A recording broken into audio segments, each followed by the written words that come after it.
208, thank you for tuning in to KFI AM 640. My name is Tom Leykis. And every afternoon between 2 and 6, Monday through Friday, as you head home, we talk about the issues today. We got a great show. You want to stick with us all the way until 6 o'clock this afternoon. Coming up after the news at 4, Frank Zappa is going to join us here in studio. And we're going to talk with Frank not only about censorship, which has been a running theme on this show recently, but also about the FCC. We'll talk about his new book and more. Frank Zappa has traveled the world recently and has got a lot to say. We'll get into it coming up after the news today at 4 here on KFI AM 640. Thank you for tuning in. Thank you for joining us today. There's no open time on the show today. Ice-T is with us in the first segment of our program today. You have certainly seen Ice on MTV. You've seen him in videos. You've seen him in movies. You've seen him all over the place. And, of course, recently he has been known for an album where he talks about the issue of censorship. And we've played pieces of that album on the air. Ice, thanks for coming today. Yeah, thanks for having me. How did you get into the censorship debate? Well, being a rapper and stuff and what would be considered a controversial rapper by, those who don't understand the music, we got chased out of some of the cities down south, for doing a few songs, and the cops came and tried to rush us off the stage, and we had to run and jump on the bus, and it's like being an outlaw, and it was real fun. So we, I just thought about it, and the name of my newer album is called Freedom of Speech, Just Watch What You Say. So it's kind of like, at one time I thought I had the right to say anything, but I found out in certain places in the United States you don't, and I just commented on it, When you got into the music industry, did you ever think that you were going to be speaking out on an issue like the right to do your job, which is basically what you've done? Well, when I got signed to my record label, I'm on Sire Records, on Warner Brothers. They liked me. That's why they signed me, because I didn't come in and give them a very generic form of music. I was very opinionated, and I made statements, and they thought that was incredible. They were like, well, wow, this is a voice from the streets that we haven't really heard, Seymour Stein said, well, he thought I was like Bob Dylan or something, But they were aware that they didn't really know what I was talking about, and like Seymour played a lot of calypso music to me, and then he said, do you understand what calypso? I said, no, I don't really understand it. And he said, well, I don't really understand what you're saying, but just because we don't understand it doesn't take the validity away from it. So he said, go ahead, do your album, man. You know what you're talking about, and kick it. When I started doing it, I didn't realize I was going to ruffle that many people's feathers, but then as you grow in this business, you find out either you have integrity and you stick with your agenda, or you fold when people come in and tell you, yo, you can't do this, and you just stop doing it. Now, the controversy lately has centered around the 2 Live Crew, and they've been the ones getting arrested lately, and they've been the ones making the front pages of the newspaper. You are not in the same ballpark as the 2 Live Crew. What you do is totally different. How do you feel about what's happening to them? Well, it's just them now, if earlier this year I was on Oprah Winfrey, I was on Donahue, they were after me, Public Enemy, NWA, and then I guess somebody said, hey, here's another album, and now they went after them, and next month Pit Bulls will be biting people again. It's like, this is something that the media is jumping on. I think the real scary thing that's going on with 2 Live Crew is they're being targeted for sex. They used to go after me for violence. And it's really hard to get after me for violence, because all you got to do is turn on the news and you'll see what Ice-T is talking about. But the sex, it's a problem when you're down in the South and you got 3 or 4 black guys standing on the stage in Georgia, and you got 20,000 little white girls screaming, and they're talking about sex. And this has been a problem since the beginning of rock and roll, when Little Richard used to get on the stage and the little white girls would scream. And I hate to make it sound like it's a racial thing, but I mean, it's not as scary as rock and roll. This is much more scary to have your daughter like Big Daddy Kane or Ice-T, because, like Chuck D says, fear of a black planet, and I think they're just going after him, and they're trying to make make an example out of them, like they're going to break them, and it's foul.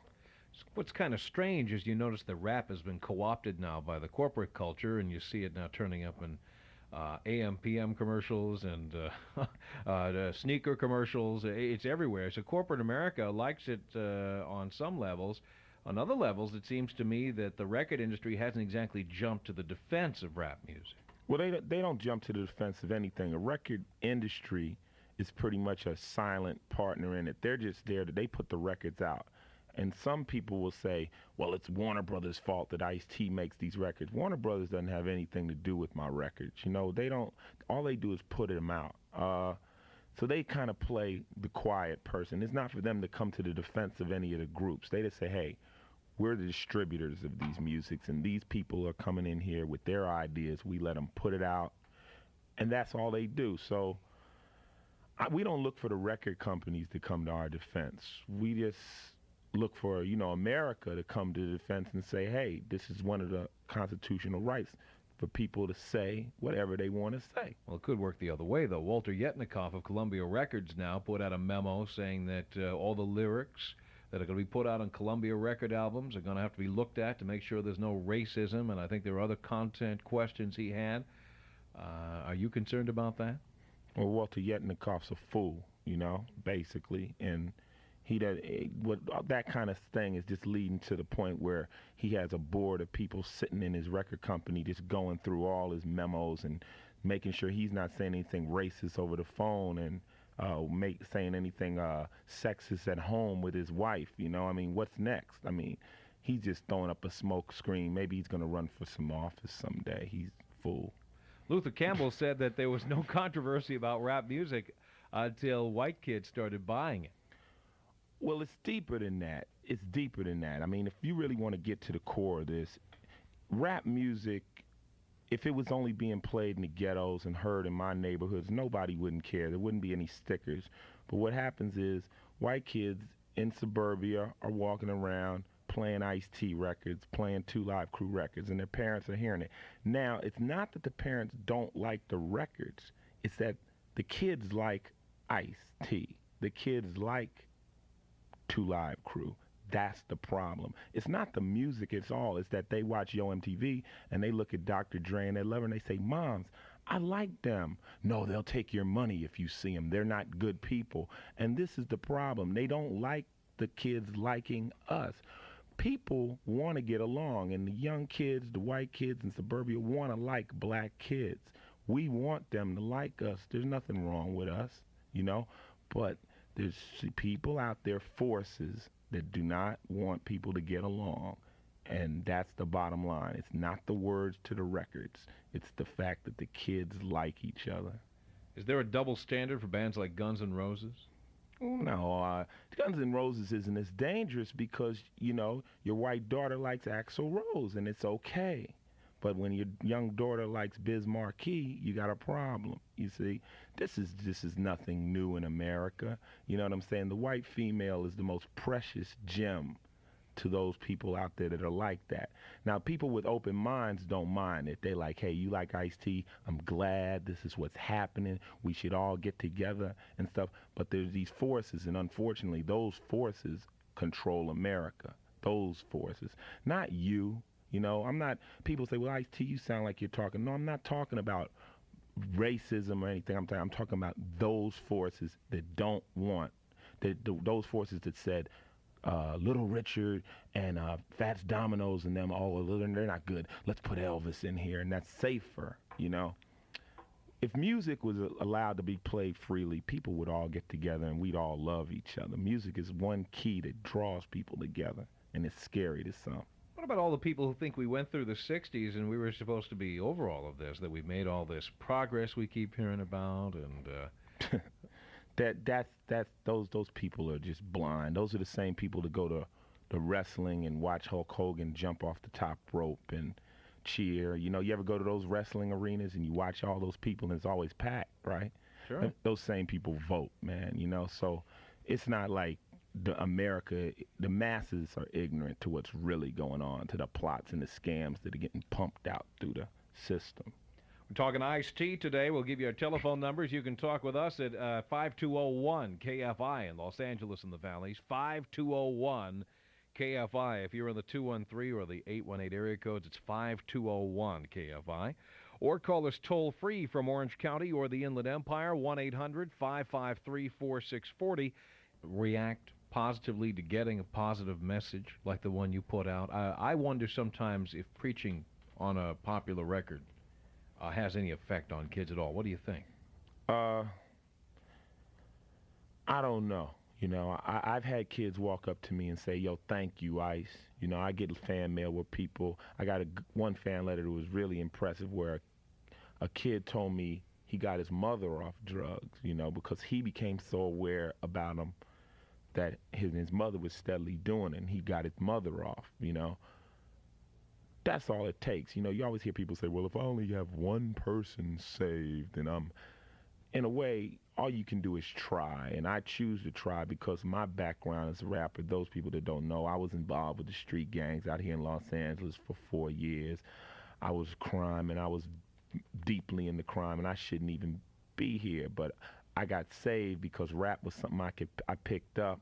A movie came along and asked me to be in it, and I was detoured from that life. Now, all my other friends went to prison. A couple of them got life without possibility of parole. The rest of them got shot. So I'm here, and I rap about what I thought I wanted versus what's real, in a way to try to detour some of these other kids that might have been going down the same road. That's what I do.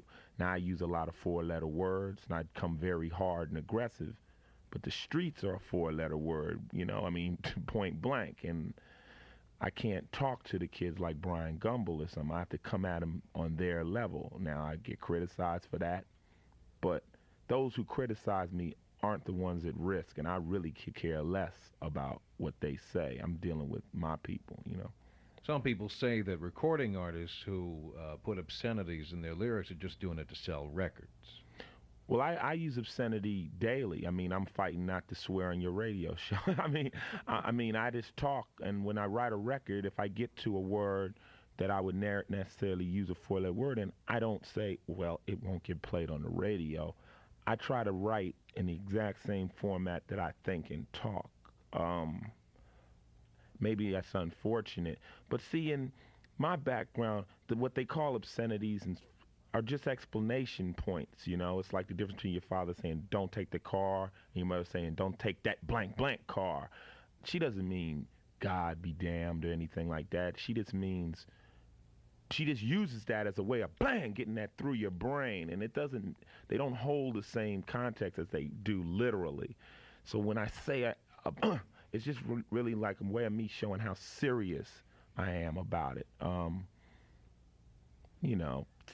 Most of the people who don't like it, they don't hear anything but those words. They don't hear anything that happens. They just hear that word, and they say it's nothing but swearing.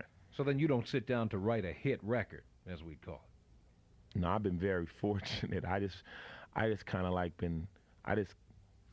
of serve you the same breakfast I eat every morning, and you just happen to think it should be for sale. I just say what comes out of my mouth, and if it hits, it hits. I just been real fortunate. Some groups might use profanity to excite their music and stuff like that. I don't have any problem with that either, It's just me. People will look at rap, but there's groups like Screwdriver that are like skinhead groups and things like that. I don't have no problem with them either. It's just a record, and I want to hear what they have the right to say, what they want to say. Just like does black people have the right to march? Does the Klan? Yes, they do. This is America, I don't have any problem with other people saying what they got to say. There was a big piece in the Times a couple of weeks ago talking about rap and saying that some rap records are fantastic, great, wonderful stuff, but on stage, most rap artists are terrible. The live shows leave a lot to be desired. Yeah, it depends on who's desiring them, That's like saying I could be in the bed with somebody's wife and say, you got a lot to be desired, and she turned, and her husband says, hey, she's great. You don't know who's judging these things, I go to shows, we sell them out, 20,000 kids waving their hands for 3 hours.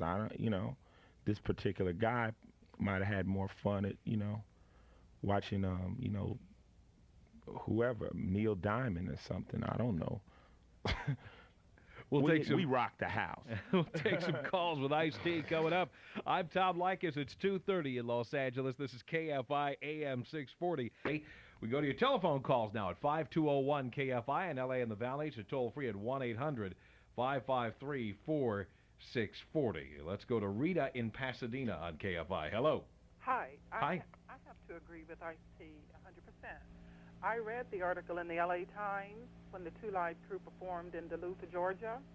And while they were performing, a lot of the white girls in the audience was dancing with the young black men and kissing them on the lips. And also they joined the Two Live Crew on stage in a very, I guess you could call it a very nasty dance. And so I'm sure, things like that is what the white man just does not want to see.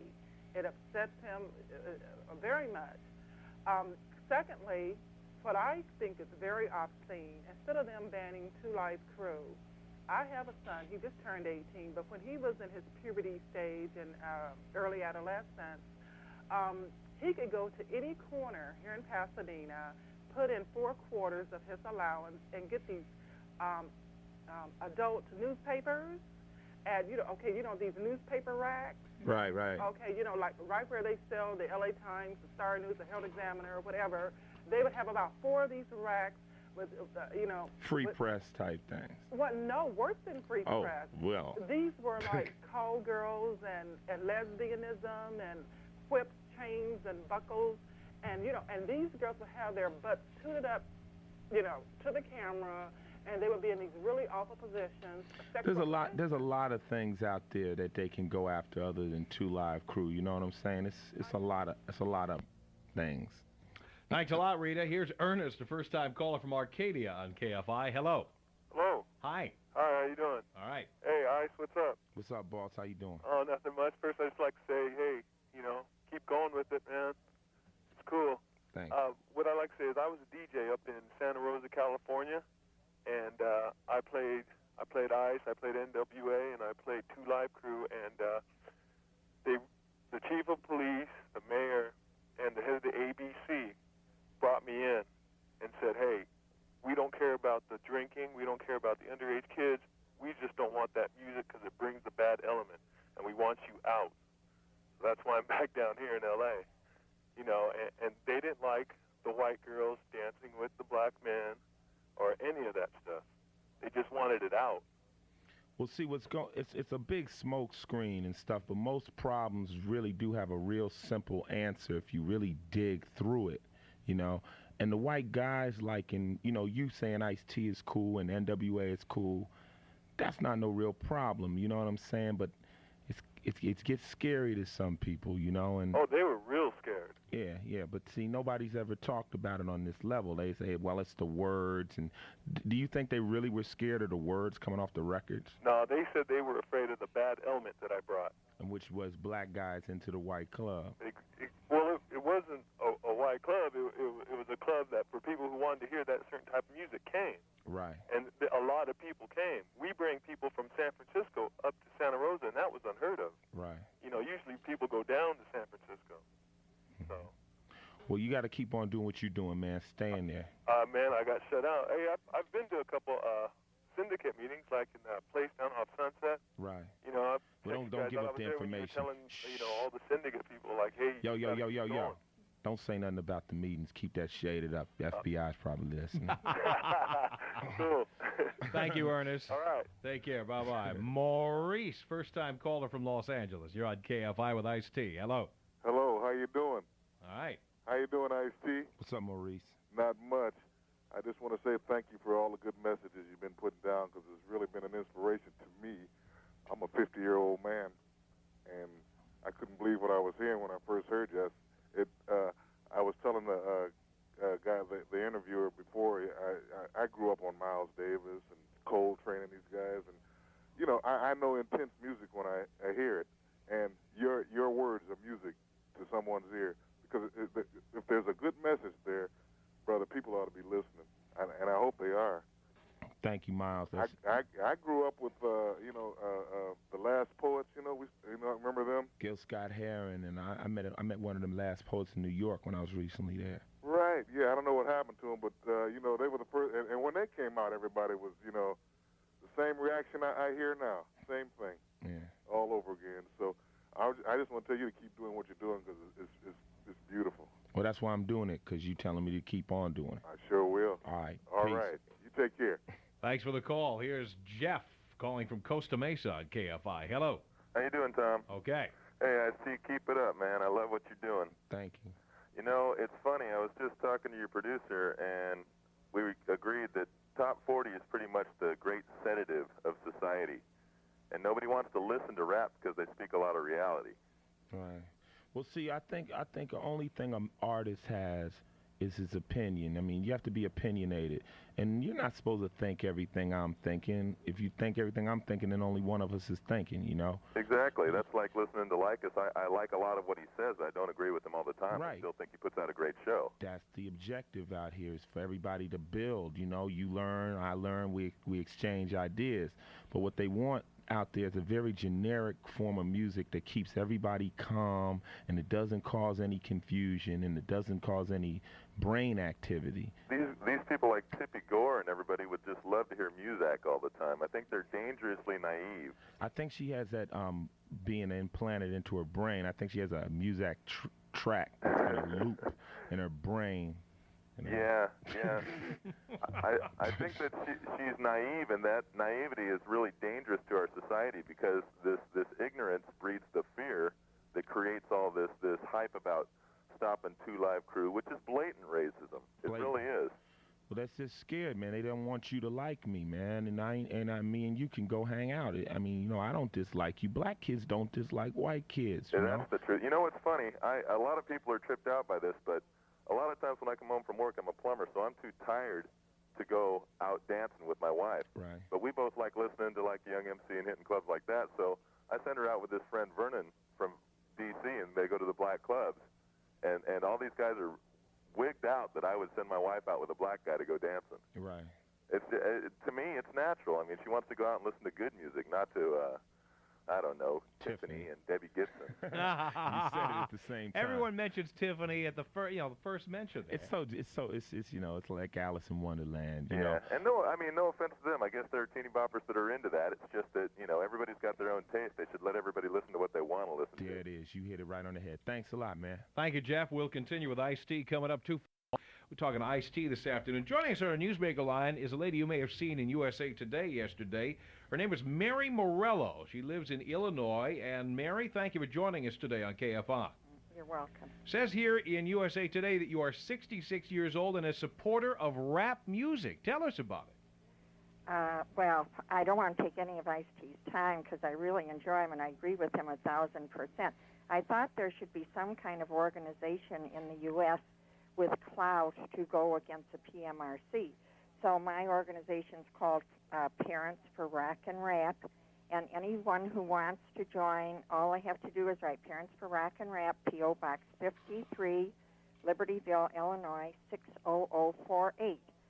And I thought there has to be a center for those who are working against everybody who's going against freedom in the music industry. And that's actually what I back, is all the artists, people accepting that they should be free in whatever type of music, you know, becomes a part of their life. So that's the purpose of it, I guess.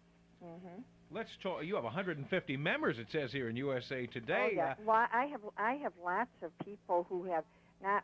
It's been and it was out on EP also. So people have written to join because they had the address. But all the papers don't give the address. Incidentally, that's why I'm giving it. And secondly, people phone me who say this is what I believe in, and what can I do to join? And in this way, I hope, you know, we get a lot of members, and then we'll have some clout. And then whenever anything happens that we want to go against the PMRC or whatever is happening in a specific state or against rappers or rockers or whatever, then we can all get together and call or write letters and do something about it, because it just seems that a lot of people think the way I do, but we're so scattered. So it's just a method of bringing people together for freedom, you know, for musicians. Tell us about some of the records you've listened to. According to USA Today, you've listened to a lot of them. Oh, well, you know, the thing that USA says today, they sort of, I don't know, exaggerate. Detroit station asked me to speak about, on Two Live Crew, so I bought the record and I brought it home and I listened to it, and then I thought, like, Ice-T says that it was written specifically for a purpose for people, and it wasn't probably written for me, but I wasn't going to judge it on any basis like that.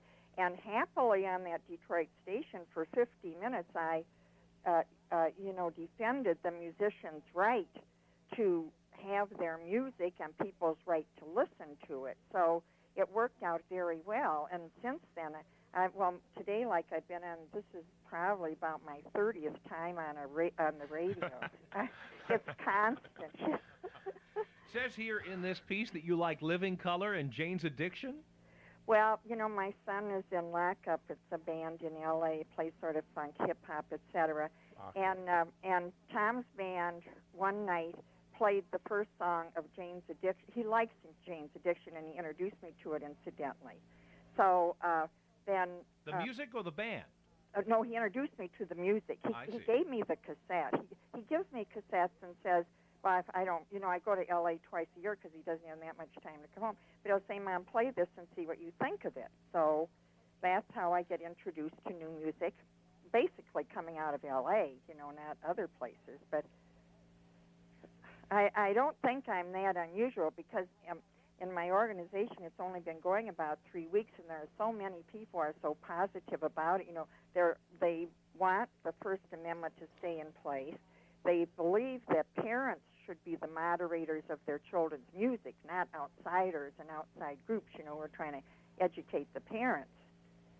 And then I think that there, in all this with Two Live Crew, I'm sure there are racial implications. And fourthly, I believe that we have a lot of other problems like homelessness and AIDS and unemployment and other things like that to face rather than going on about one rap group out of Florida. That's sort of ridiculous, I think. But, one last question, sure. Mary. You were a history teacher. Yes.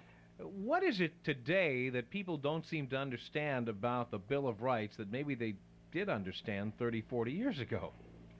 It just seems, they don't want it to be in place. It's just like there's suppression taking over in lots of ways.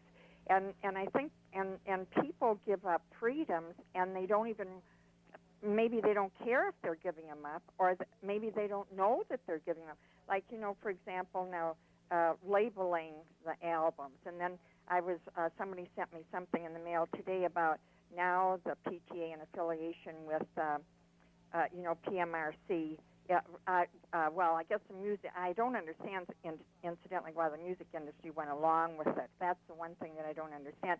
But then the article this person sent me said, it's in New York and White Plains or something, the PTA is talking about, they want all the lyrics in there. And allegedly everybody thought that if they, gave in on the labeling, which I don't think they should have, but if they gave in on the labeling, then that would be the end of it. But I think they're just going to push and push and push, and it's pure right. It's censorship, and in a democracy, you shouldn't be able to censor. We should be free. That's how I believe. A lot of us in political science and history believe that way. That like everyone, the rappers should be free to do their thing. Why not? If you don't want to listen to them, you don't have to. Mary, give your address out one more time so people can find you. Yeah, can I say hi to Ice-T?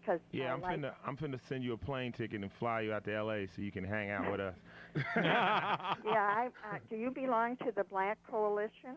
I belong to about everything, Black Coalition. Oh, do you? Yeah, because I've been to their meetings with my son, yes. And I run an organization out here called Rhyme Syndicate that has a lot of different groups in it under us, and we all work together trying to help each other. Yeah, that's nice. Yeah, well, I'll do anything I can for all of you. Yeah, my address is Parents for Rap and Rock, P.O. Box 53, Libertyville, Illinois, 60048. And we're very happy to have single people, too, just because it says parents.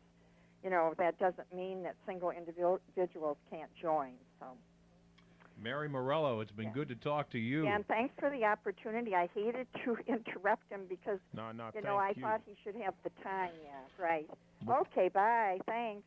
Thank you, Mary. Bye-bye. Bye.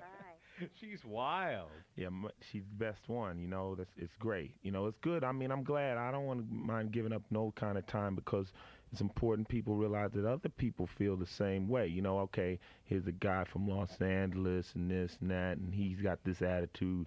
But then somebody from Illinois, and was she 66? Mm-hmm. This is nothing new. I mean, it's free speech. Nobody takes a kid with a 2 Live Crew album, holds a gun to their head, and makes them listen. Nobody, when you're in a concert, if you see something you don't like, you have the right to get up and walk out. But then if everybody else stayed in the concert, you don't have the right to tell the police you should shut that concert down because you don't agree with it. These people are radicals. They're just trying to shut down things that they don't like. And 2 Live Crew sold 2 million records. There's 2 million people that enjoy that, you know? But what she's doing is right. We have to network and get together and go head up with these fanatics who are just trying to just, like she said, what they'll do is they'll say, okay, give us the stickers.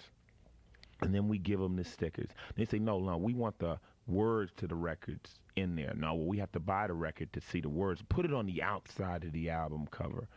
Then, well, let us put this record before a board and let it be listened to. And who's qualified to judge anybody's music? I mean, it's art. So, you know, it's just a waste of time. I mean, but if people don't fight, you know, like she said, if we don't fight for it, they're going to take it away. They're going to take it away. You'll just assume that you'll always be able to do what you want to do. But eventually they're just slowly going to take and take and take, and we won't have any rights left. We'll continue with Ice-T coming up 2:57, 3 before 3. Better watch what you say. Freedom of speech. Just watch what you say. Parental advisory. Parental advisory. Freedom of speech. Let them take it from me. Next, they'll take it from you. Then what you gonna do? Let them censor books. Let them censor art. BMRC. This is where the witch hunt starts. You'll censor what we see, we read, we hear, we learn. The books will burn. You better think it out. We should be able to say anything.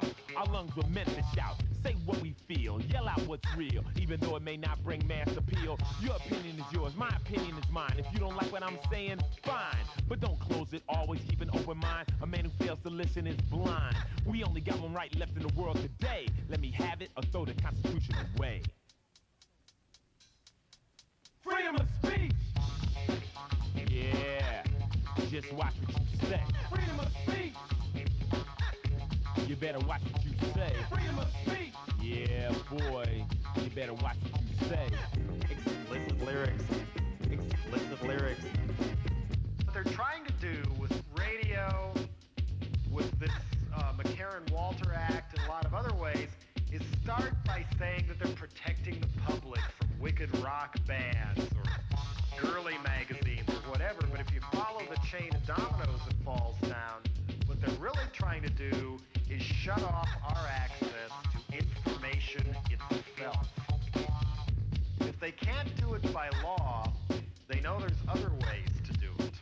312, Tom Leykis, KFI AM 640. Ice-T, of course, and he's here with us in studio. Frank Zappa joins us after the news at 4 o'clock. And we've been talking to you on the telephones. Let's give you the telephone numbers if you want to talk to ICE. L.A. and the Valley's 5201 KFI from the 213 or the 818 area codes. It's 5201 KFI. Or you can call us toll-free from Orange County or the Inland Empire, 1-800-553-4640. If you're in the 714 area code, 619 or 805, call 1-800-553-4640. We'll pay for your telephone call and put you on the air. Did you expect to be in this position, coming on talk shows like this and discussing censorship and related issues? No, I've been on talk shows for a long time because, like, back when the movie Colors came out, by me being an ex-gang member, I was out there talking about that, and you know, I kind of like saw in the future. If anybody, I don't know how many people are familiar with me, but in one of my videos called "I'm Your Pusher," we portrayed rap being totally illegal. And it was locked in a security vault. And I stole the rap tapes, and I was out on the street selling them like it was drugs, you know. And I was pushing the music. And I foresaw the whole thing. I could see one day if we let it get out of hand, where certain music will be sold in adult music stores, just like adult bookstores, and you won't be able to go get certain records out of this record store. You have to go to another record store, and then they're gonna have a traffic problem because the line will be wrapped around the block so many times, and then they're gonna have to. I'll be on TV about that. Now you mentioned Colors. You were in Colors, and another movie, Do the Right Thing. These two films had something in common, and that is when they came out, people were saying, oh, these movies are going to cause violence, people are going to riot, it's going to be dangerous. Some theater owners were talking about stationing extra security. Yeah. It never happened. Because it's deeper than that. It's not as simple as what people think it is. It's not. It's deeper than that. Colors, for one, when they thought that the gangs were going to show up in there and fight, the gangs showed up there and they looked over and they said, hey, there goes a guy from another gang, and they got, well, we're not going to shoot him because we got to get the money. You know, right now the gangs aren't even into that anymore. This business going on out there. And with Do the Right Thing, they think that they could show some black people fighting and that black people are going to riot.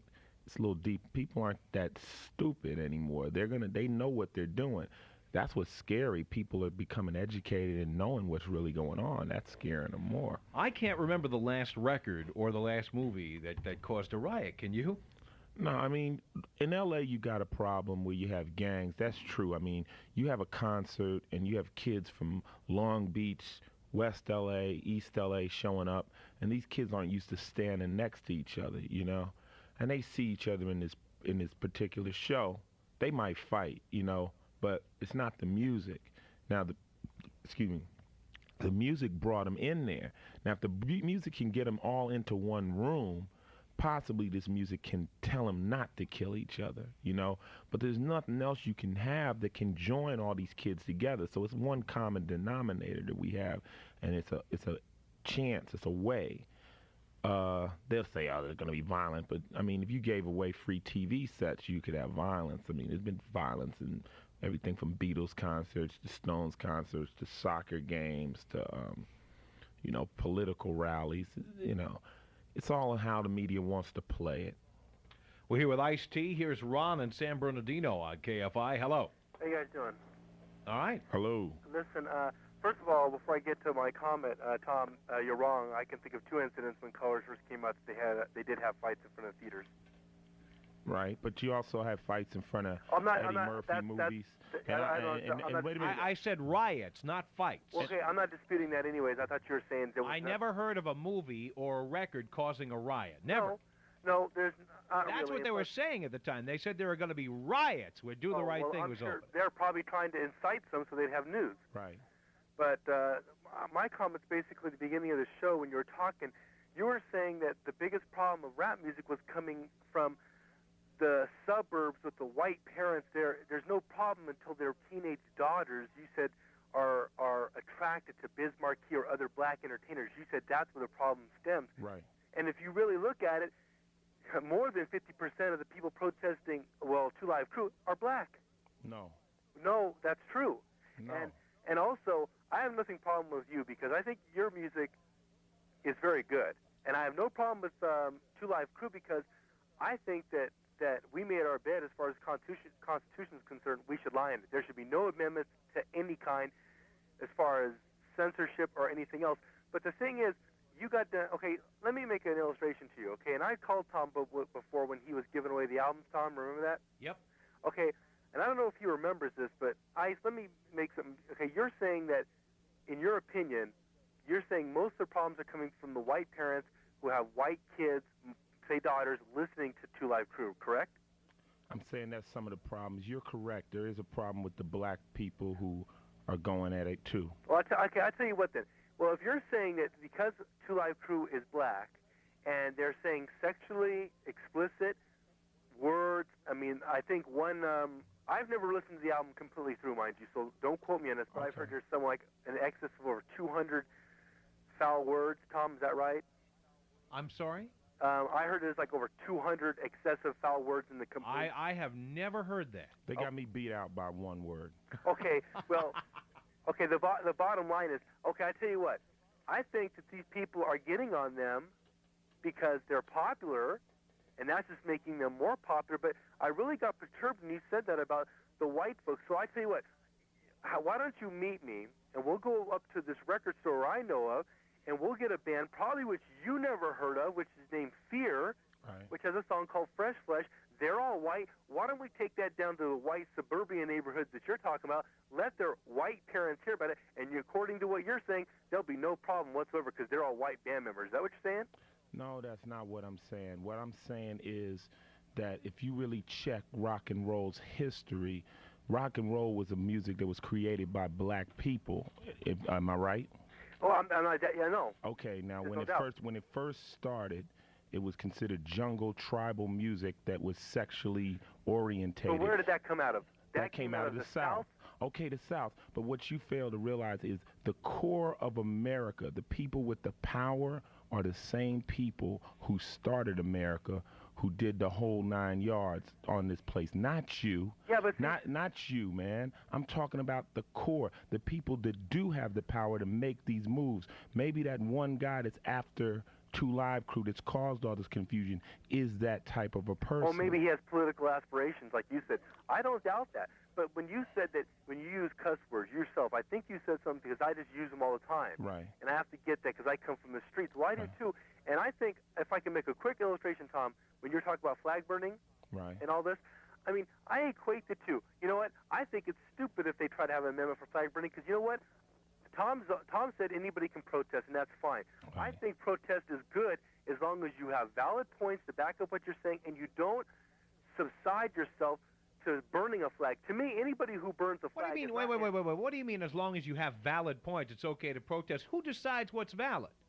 No, okay. Who decides that? As long as you have valid points, you can protest. And if the points aren't valid, according to who, a committee somewhere, then you take those people away. No, you can protest even if you're stupid, even if you're making an idiotic, ridiculous statement of some kind. This country allows you to protest, and that's how it should stay. It should stay that way. You should never have to have a valid point to protest, because who decides what's valid?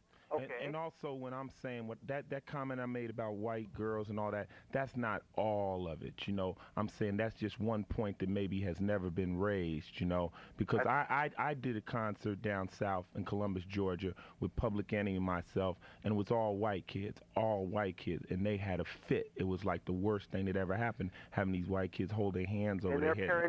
Their parents shouldn't interfere what their kids want to like. Right. So there's a problem here, man, and it's like, you know, this rap music is very informative, and it might make you realize that I'm not the worst person in the world.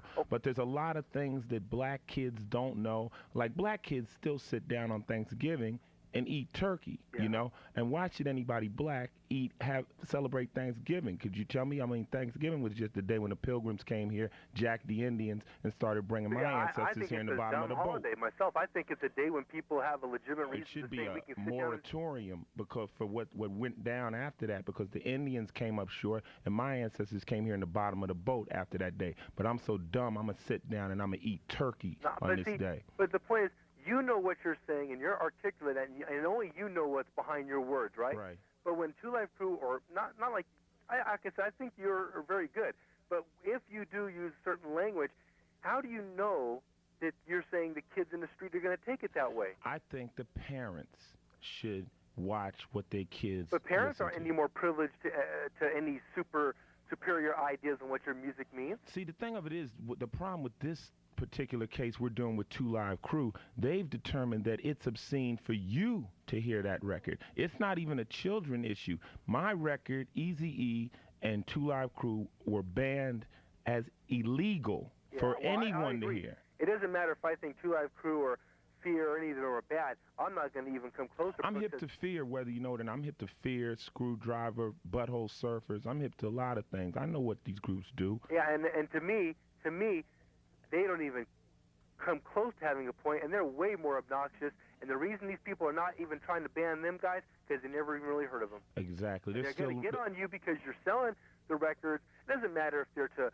kids that are under 18 and all that, because I do agree that they're going to hear it at high school and that starts at But- 14. All right, let me get into my point. But you know what it is? We're selling the records, but if we only sold it in our neighborhoods, it still wouldn't be banned. What I'm saying is when it crossed over into your neighborhood, that's when the publicity hit. You got to understand that the suburban areas are the ones with the power. You could play Ice-T, Eazy, NWA, all in the ghettos. They would have played for the rest of you. No one ever would have heard of them.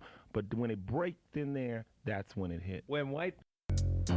Yo, what's up, man? I need to get high, man. I need to get hold of some big-time dope, man. You know I can get a key?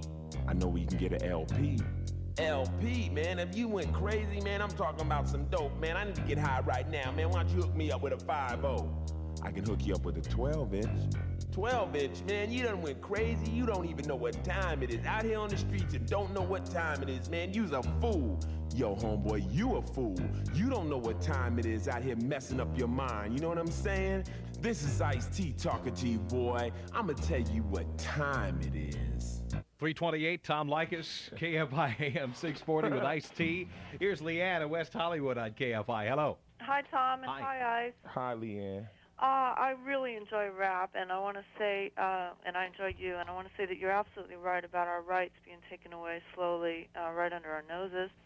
I was at the kickoff this morning of the Street Rap 90 and wanted to make a comment on what I heard from people around me, the young kids. When Above the Law member 187 was late to come out on the stage, the kids in front of me were saying things like, "Come on, put down the pipe, come on out." And I overheard other similar comments and observed a pretty cynical attitude. And I'm wondering if you think that the kids believe that the positive messages might just be a guise to pacify the media and society. I don't know. You know, I mean, when you're in show business, there's always people going to say negative things. You know, I mean, what you might have just heard was a slight undertone of jealousy, you know. Oh, okay, Luther Vandross just lost a lot of weight. He's on the pipe. You know, it's like people say things like that. Of course, when you're in an audience like that, a lot of kids might not believe what you're saying is true and stuff like that. But I think the rappers who really care and take like I go to schools and we talk, kids know, you know, they know. Maybe some of the groups they listen to, they say, well, I don't believe them, but I believe him and whatever, you know, I mean. But the conscious form of rap is something that has to be dealt with really slickly. You got to be able to talk to them and give them a message without sounding preachy or without sounding like their parents. It's real hard for them to do. But I think the majority of the kids are learning that rap ain't about dope. It's not about, you know, it's about people who might have been involved with that kind of stuff but found a way out. And, you know, we're trying to tell them how to go that way. Thank you, Leanne. More with Ice-T coming up. I'm Tom Leykis. It's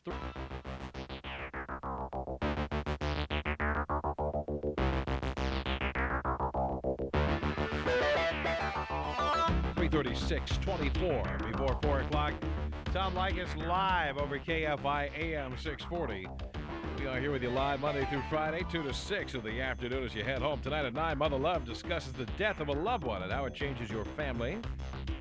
Followed by the aforementioned Larry King Show with the aforementioned Bill Cosby. Larry will be doing a show from New York City tonight. Joe Crummy at 6, Mother Love at 9, Larry King at 1 a.m. That's our lineup tonight here on KFI AM 640. Frank Zappa joins us after the news today at 4 o'clock, and we're talking about a lot of issues. People saw we had Ice-T and Frank Zappa and thought all we'd talk about today was censorship, but we're getting into a lot of different areas. Frank Zappa has a lot of other stuff he wants to talk about as well. You'll find out about that coming up in about half an hour. In fact, speaking of other things we could talk about, we were talking off the air about this flag burning amendment and flag burning in general, and I understand that you have a position on that as well. Yeah, as far as I'm concerned with the flag means a lot of things to a lot of different people, you know what I'm saying? And the simple thought that somebody shouldn't be able to burn a flag is foolish because, I mean, if I can understand if I went over to your house and burnt your flag, then I just burnt your personal property. But if I go down to Woolworths and pick up a flag and I want to burn it, that's a speech. It's a way of me saying something, you know, how I feel. Now, how can you tell a black American that he shouldn't want to burn the flag when it was flying while we were still on the back of the bus, while we were still getting hung down in Mississippi, and the same flag is flying over the Klan, and it's a lot of other things that's going on here. And then also, you got, you trying to tell me an American Indian shouldn't want to burn that flag? I mean, what does he got? You know, what did America mean to him? So these people up there in power, once again, are putting their power play down on the people, and the people think it's going to be all right if they leave it alone. But we got to get in action, and we got to stand up and say, hey, if we want to do that, that's what we want to do. I understand. I was in the Army, you know, and I understand how some of the GIs and people feel that go out to war and stuff and come back and they fought for this flag. That's their business, you know what I'm saying? And I understand, you know, there's a lot of blood that was spilled, you know, but at the same time, that flag means a lot of things to a lot of different people, and just burning it is a way of them showing it. And, you know, come over to my house and we'll have a barbecue this afternoon. All right? We're here with Ice-T. This is Debbie, a first-time caller from the city of Orange on KFI. Hello. Hello. Hi. Just one comment I guess I would like to say is that I think that if these people trying to get all this rap music off the market, or Two Live Crew, what have you, it wouldn't have become so famous. And I know people that don't even like rap music are going out and buying it just to see what it says. And I think thanks to them that they've made it more famous. Exactly. Kids or adolescents basically want to do what they're not supposed to do. So if parents really wanted to get rid of rap, all they'd have to do is make their kids, when they came home from school, sit down and listen to it. Have you heard your Ice-T record today? And make them listen to me, and then all of a sudden I wouldn't be popular anymore. But they don't know what they're doing. You know, they're you know, adding fuel to the fire, and of course selling a few more records. Thank you, Debbie. Ron in Hesperia, you're on KFI with Ice-T. Hello. Thank you for the opportunity to share my views. Go ahead. First off, I'd like to say I don't believe that content of the music is the issue. I think it's a handful of people, one more time, trying to protect me from myself, and I think that's wrong. And I think, number two, the people that are trying to protect me, I think it's contempt prior to investigation. I like the comment that Ice-T made earlier about all the people that go to professional wrestling and that they vote. That's a scary thought that mentality, can be running our country. And second of all, I'd like to say, I'd like to ask Ice-T, what do you feel, or what are your views on the media that Axl Rose got in regards to the 1 in a Million record and him being tagged as a bigot and a racist? You know, my attitude with Axl Rose is he said the word and all that, but I don't know if he really meant it. I said this on Oprah.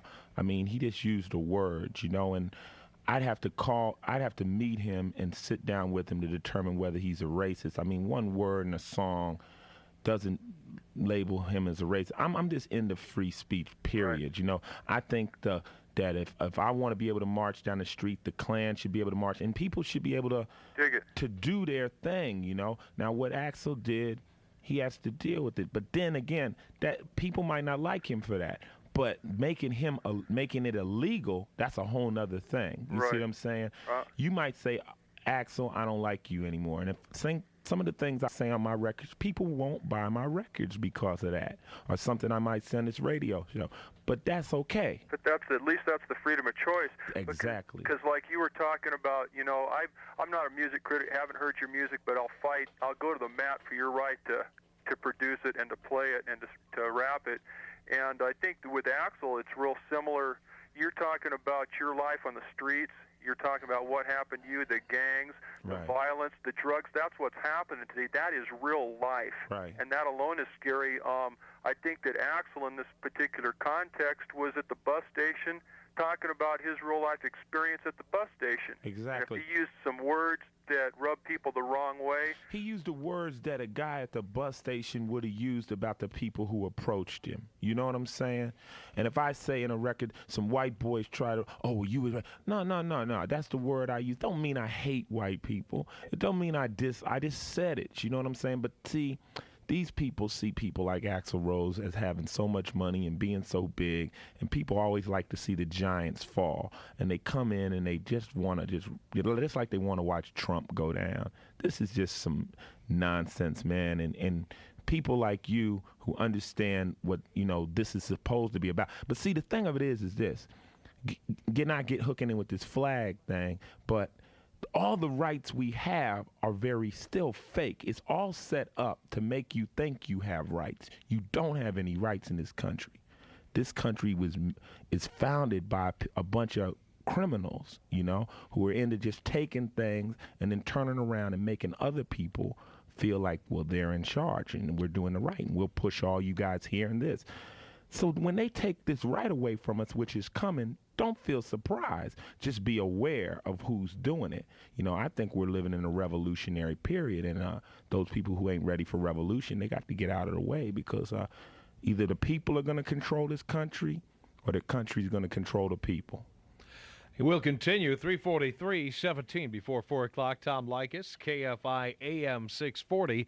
We're here with Ice-T. Frank Zappa joins us after the news at 4 today here on KFI. Diane in Santa Ana. Hello, you're on KFI. Hi. Hi. How are you? Okay. Listen, I'm a 41-year-old mother of an almost 12-year-old boy, and I like rap music. In fact, I like it, I think, sometimes a little bit more than he does.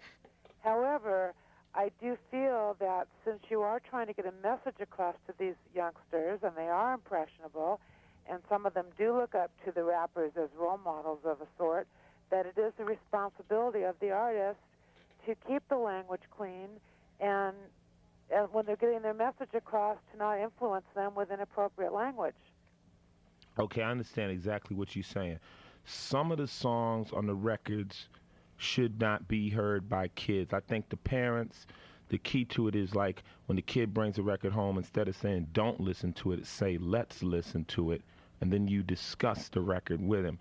Some of my stuff is definitely too harsh for a young kid, but how do you regulate that? Well, and then the thing of it, what I'm trying to get at is, if I rap to a person my age, it's going to come off hardcore. But if I dilute it for an 8-year-old kid, all my stuff will sound so much like Winky Dink and You. It just wouldn't be Ice-T. So I think mom's got to kind of maybe take my tape and make him a tape. Well, I understand what you're saying, but you know, maybe labeling, like on movies, maybe that's the answer. I'm not sure, because I'm not home all the time to censor what he listens to. I have to let him use his best judgment as well. Okay, now the thing about labeling it is who's qualified to lay the ratings on the record. That's the question. The question is which is more positive? Ice-T saying don't do any drugs, or Ice-T saying don't do any blank drugs, you know? Right. Now the blank to you might say, well, that's more positive. I mean, he meant that. But to the censors, they might say, well, he used a 4-letter word, so therefore it's not positive, and it'll get a bad rating where it's a more positive record. It's too complex. And I know I've had so many parents say, well, I'm working, I'm this. But I feel if you have a real open relationship with your kids like you should, there shouldn't be anything they can hide from you. And then you guys will know. And plus, in the bottom line is, there's nothing really you can hide from your kid. There's pornographic films. There's all kinds of things. And if you're a parent that has those kinds of films, if you leave your dresser drawer open, they're going to watch them. You gotta watch your kids. You got to watch the Playboy magazines when Pops leaves them around. You got to watch your kids. There's no excuse. You can't tell them they shouldn't make a Playboy magazine. I was looking at them when I was 12 years old. Thanks, Diane. Here's Sam in Pasadena on KFI for Ice-T. Hello. Yeah, hi, Tom, and hi, Ice. What's up? Yeah, look, I've been in the music business in Los Angeles since 1965. I'm a mulatto, but I basically have always been treated black, and that's what I consider myself to be. And being in the music as a singer, also as a booking agent, personal manager, the whole bit, let me tell you that I don't care whether your words, whether the lyrics are considered obscene or not. That is not the base problem. It's been alluded to. It still goes back to, number one, white girls, number two, white boys, but certainly white girls, because when I was working early on in 65, booking acts, I could not get a black act of male blacks into white clubs in Orange County. I couldn't get them in the Valley. I had my own act. I had to become prejudiced, or at least discriminating, in order to work, I had to tell the club owner that I had only one black in my band. And that black had to be very much like a white person. We call them penguins. Okay? So that, and I had a white girl and a white guy. Okay. What I'm getting round to is that they would sit there and say, the club owner would never say it was his idea. He would say his patrons wouldn't like the white girls wanting to dance with or commingle with the white girls, the black guys on the bandstand. So I'd say, okay, and then they turn right around and brag about Sammy Davis just came through the club last week. Okay, let me explain something to people out there that might not understand some of the plots that America was built on. If we have children and anything is mixed with white, it's no longer white. You called yourself mulatto. So that means if you have an Oriental and a white girl and the baby comes out, it's an Oriental baby. If you have a black and a white woman, it's a black baby. A Hispanic and a white and anything mixed with the race white is no longer white. That's why Public Enemy has a thing called the fear of a black planet. If everybody gets along in this world, there will be no more white people, because we'll all be mixed. Now, there's nothing wrong with that if we all look at each other as human beings. But if you have people who do not want that to happen, you know what I'm saying? My manager father's Bolivian, his mother is white, but he's Bolivian, you see? So there is a definite problem, and it is a fear of a black planet. Thanks for the call, Sam. We'll continue with our final moments together with Ice-T coming up. 640. We're here with Ice-T this afternoon. Rob in Glendale, you're on KFI. Hello. Yeah, Tom, Ice, how you doing? Okay. All right. Real quickly, I just want to say that I totally agree 100% with everything you've been saying today if you're dealing with someone who's an adult. And Ice, I've heard you made a couple of references to the fact that if you're dealing with a minor, there may be some songs they shouldn't hear. The parents should be involved in this and that. My problem is, in working a lot of years with teens like I've done, a lot of kids don't have people at home with them to supervise, and what's to prevent them from hiding questionable material just like they do cigarettes or anything else? And as a society, we have a right as a society to set some kind of standards. We have to. If we don't, we have anarchy. Okay, this is the thing. We don't mind it. My record is stickered, you know, and Right. if they tell me you got to be 18 to buy the record, there's still no problem with that. I don't have no problem with that. You know, I don't. Two Live Crew doesn't have any problem with that. The problem is their Two Live Crew record has been banned from adults.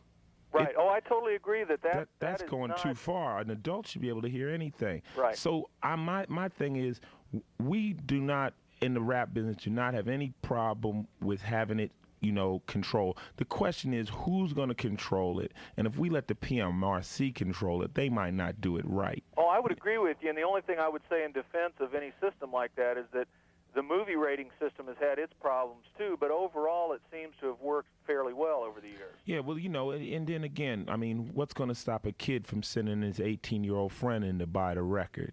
You know, it's like the kids are going to get to anything they pretty much want, and it's just my attitude is there's been enough laws. I think we just have to control it. If the store owners are taking care of their business and there's a sticker and all that, it's cool. But putting people in jail for this kind of stuff, I think we beyond putting people in jail for words. You know, it's kind of. I mean, it'd be different if I had a full fold out, you know, like our Hustler in there. But then again, I mean, it's just so hard. It's a very complex issue. And I'm just saying that the problem with us is if the record labels give them that much for the sticker, the next thing they do is say, let's have the lyrics outside the record. Then let's have this one and this, and then they never stop. Rob, thank you for the call. We're just about out of time, Ice. We want to give you we're not trying to cause nothing crazy. Hey, in case there's another Mary Morello, that lady from Illinois out there, somebody who has not heard your work, tell people where they can hear your work.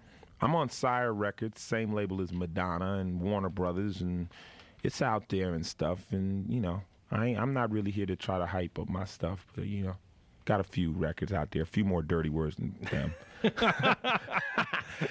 Hey, it's only for those who want it. You know, if you don't like it, then cool. I ain't got no problem with it. You know what I'm saying? Hey, Ice-T, thanks for coming down today. Thank you. We appreciate it.